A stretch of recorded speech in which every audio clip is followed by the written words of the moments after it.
And here they are, joined again by Russ and Cathy, and welcome back to the full team here. This is the first one we've done this year, and we will do it a little more regularly this year and keep you all entertained. And boy, there's a lot to break down here, gang. We have departures, we have changes in teams, we have dominating. I don't even know where to start, but let's just start with the landscape at this point. We're here in sort of mid-November. We've got two teams clearly ahead of the pack in both men's and women's in terms of the Mouat team and the Homan team.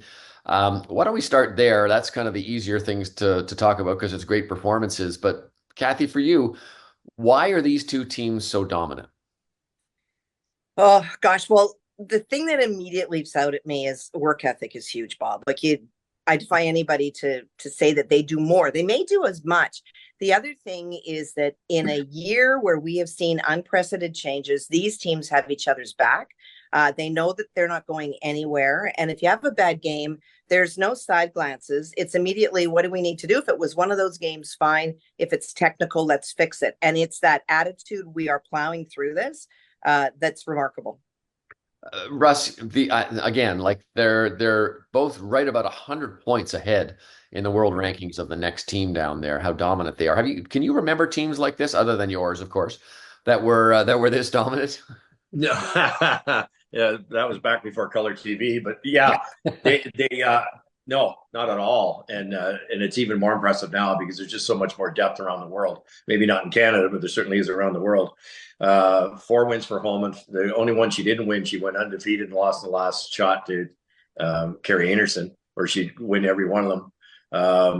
And the same thing with Mouat, five wins, and they both look unstoppable. And I think Cathy's got hit the nail on the head. A lot of good teams that can chase them. You know, in the men's side, you've got two or three Scottish teams. You got Gushu. You've got a couple more Canadian teams that can be in there. You got Adine, but they have many changes, these two teams, and I really like what you're saying there. If you're at the top of the game, if you're one of the best teams in the world, and you've got to win that game against whoever it is. Let's say it's the Gushu. Gushu doesn't quite get that broom in the right spot all 20 times for Botcher. It's going to make a difference. Will that change? Absolutely. I think it just takes time, but both these teams have earned it. They've worked really, really hard, as Cathy mentioned, and they know exactly how each person throws it under each situation. Cathy, when you look at Team Homan, this is like the second year now that they've gone on this run. I mean, they haven't lost many games in a year and a half right now. Is that record, does that influence the other team, their opposition, when they get onto the ice? It's sure better, because one of the things that you have to know when you're playing this version of Team Homan is that you're not going to get very many mistakes. And if you do and you don't capitalize, that may be your only chance. I loved what we saw last year at the Worlds. I thought that Rachel's team elevated curling, and I say team because right through the order, they did some wonderful, wonderful things. And every time we have a team like that, and Russ, kudos to your team back in the day, when you have teams that are dynasties within a certain period, everybody starts to wonder, how do we beat them? It pushes every other team to be better. Unfortunately, in a lot of our men's, I'm feeling a sense of panic. That's carousel of non-going changes. What it should do is people should be looking at tape and film and saying, what do they do in the situation? How do we call a strategy that takes Rachel out of her comfort zone? What do we do to make ourselves better? That's not easy. And No. really, when you look at the opposition on the men's side, you see Guju's team there, and they're not having a bad year. They've gone second, second, third, second. Right. But Russ, as Cathy was pointing out, is there kind of a sense of panic because you can't beat Mouat, you can't beat number one? 100%. I think that's why he made the change in the first place. I don't think EJ was enjoying it, so maybe it was very mutual. But yeah, the couple games I've watched, Mouat Gushu, it's been one-sided, and that's very unusual for Brad Gushu. And you make a good point. He's had a good year, but they're just at this point in time they're at a little wee bit better level. They really are all through the lineup, and I think bringing in Botcher is brilliant. He was the number one shot maker at the Pan Continental. Wasn't as good at the Slam himself personally, but it's going to take time for Brad to read all those those little different releases compared to his. The interns aren't even close between his and Gushues. So they got to figure that type of stuff out. But the other thing with the Gushu team that worries me a little bit, and Cathy can speak to this, is the brushing. Huge. You can, if you're a wee bit better than EJ, let's throw EJ under the bus. Let's say Botcher's making a shot and a half more than EJ Harnan. Does that necessarily make them a better team, Cathy? It doesn't, because I would agree with you. Maybe technically Brendan is so strong, he may make more than EJ. And they're both great guys, but right. EJ was one of the best sweepers in the world.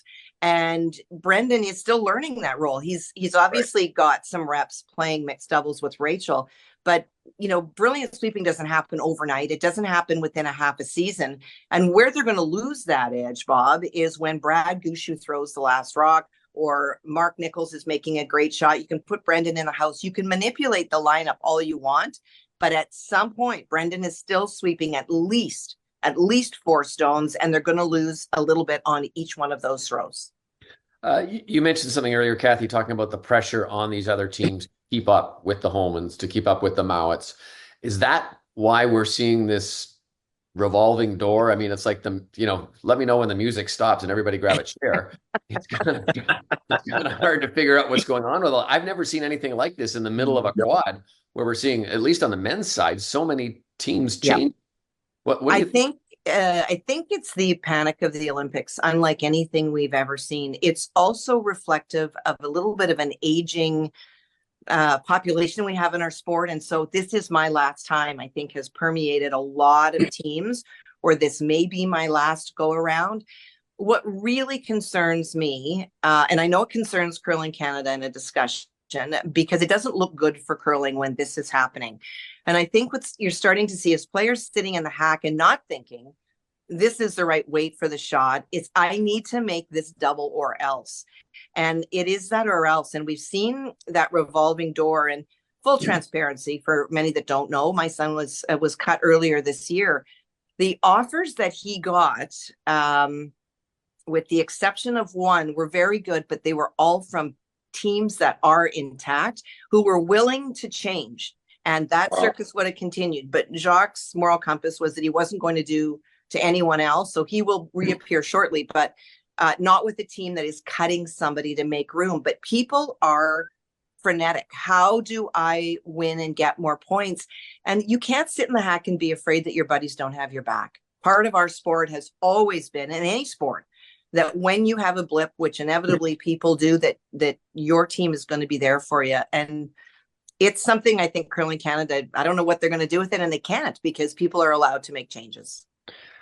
Russ, I mean, the same sort of thing over to you. I mean, there is a lot of pressure, especially I find on the Canadian teams, because we have been so dominant over the years. But if you look at the world rankings right now, top 14 in the men's side, there's 7 different countries represented. Top 10 in the women, 7 different countries represented. There's a pressure on these Canadian teams, I think, because if they want to keep sponsorship, if they want to kind of continue to make a living at this game, they have to perform. And certainly that's maybe one of the other reasons why we're seeing these changes being made. Yeah, 100%. And it's an unrealistic pressure. That's the worst part. It's kind of like the Montreal Canadiens are supposed to win the Stanley Cup every year. Well, that just doesn't happen. I won't go into Toronto, but I think what Cathy said earlier makes a ton of sense. I have to go back to my example. When I went to the Olympics, I was 50. It was my last kick at the can by a mile. I was on fumes. Whereas the rest of the team was like, well, we don't win this Olympics, we've got 4 or 5 more tries. That, when you're sitting in the hack representing your country, makes a heck of a difference. And you're right, Cooey's panicking, in my opinion. A lot of these teams, it's their last kick at the can, and it makes a big difference. And that, again, gives a young Mouat, a young Homan, a little bit better chance. And it's so important. We won in Halifax our trials. And I'll never forget Mark Nichols saying, wow, we thought we'd win this next time. Yeah. Really? Right? Because I was 50 and I didn't plan on winning it ever. Right? It's a mindset, right? And it's so important to and I think unfortunately the way it's gone with the age thing, the Koreans, the Japanese, the Chinese, some of the European countries, they're much younger than our best talent. Yep. And it might not, depends on your personality, but it can make a difference in the hack. that brings up another good point you were talking about when you said that, Russ, is that, those so many of those international teams are funded fully by governments. Our teams are not. They are funded to a certain extent, but not to the point where they can make a living at it. Right. And I think I see in a lot of cases there's a lot of good young curlers who are opting out, or they're not playing, or they're not going at it like they used to. And you kind of wonder, you've talked about this age gap. Are we in after this Olympics for maybe a real shakeup and a wake up of what's out there for us on both men's and women's sides, Cathy? Yeah.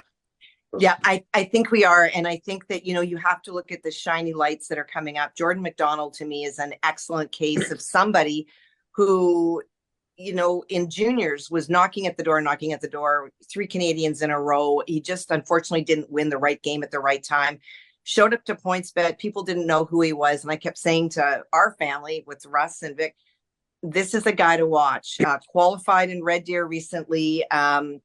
This is a great team, but he was really clear. They're in first year of engineering at the University of Manitoba. For the next quad, they want to finish their education. So will they play a bit? Yes. Will they win like they're doing? Yes. But can they dedicate the time?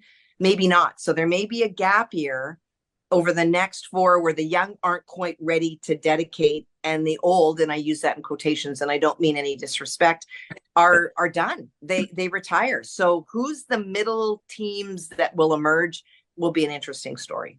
Russ, comment on that one too. Same thing. Yeah.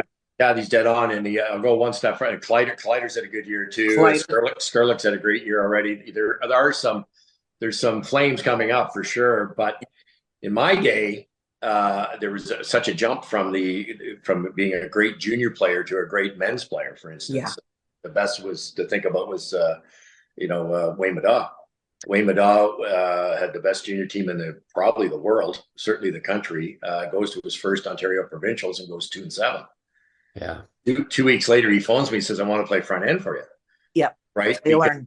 And in my opinion, that was fairly smart because he learned from somebody that had, Glenn and I had a little bit more experience. And the unfortunate part for the Kleiders and the McDonalds and the Skurlicks is they kind of have to learn by mistakes. So it could take a hair longer. They're going to make it. They're going to be our future. There's no question about it. But as we pick up a Jordan McDonald and a Ryan Kleider, we're losing 4 or 5 veterans. Really, yeah. Like the depth's not there. I do want to bring up, before we wrap up here, I do want to talk about Carrie Anderson and her team, which is an interesting situation. And boy, she has done well with kind of a rotating door of part-timers, I guess you might want to call them. I don't know, Cathy, it's pretty impressive, isn't it? I do not think that however much credit Carrie's given, she's not given enough. Think about, you've represented Canada back to back years, and then all of a sudden, the Brianne Harris, and it's been a question mark for such a long time. So it happens at a Scotties, you wait and you try to fill gaps and you're not sure. So they're still not sure. So Kristen, leaves her team to come and join in the interim. Then Shannon goes down. And so not only are you revolving a door, but you've lost 2 of the best brushers in women's curling. Shannon and Brianne were brilliant together. Shannon gets injured. And so now you bring in a super spare Dawn and you do well. You bring in Joanne Courtney. But it's, it's like having a name tag. Hi, my name is Joanne. I play at 8:00. What turn do I throw? And they have found ways to win. And just the mental exhaustion that Val and Carrie must have in what is now turning out to be about a year plus of just not knowing. And they're hanging in. I think it's remarkable. Russ, comment on that one? Yeah, I can't agree more. And again, from the point I made earlier, it's going to take Botcher a little while for Gucci to get the broom in the right spot. Carrie Anderson hasn't had that luxury, and she's still winning. So it really is impressive. Yeah, good stuff. Well, we got another Grand Slam coming up next week. We'll break that down and chat about that one after it's done. And thank you again for here we are again in a new season with all of our team together. We had one with Russ and I, but back together. And Cathy, I don't know, should you show everybody where you are or not? Does it matter? Sure. So I would love to. I hope the sun doesn't get in your face, but this is not Winnipeg. But this is where I am living right now. Those people, They're going to do what I'll be doing. Got a tee off time in about an hour and a half. So, gentlemen, I have to let you go. I have to shovel tomorrow morning, so I hope you lose every ball in your bag. All right. We'll talk to everybody again soon. Bye. Take care.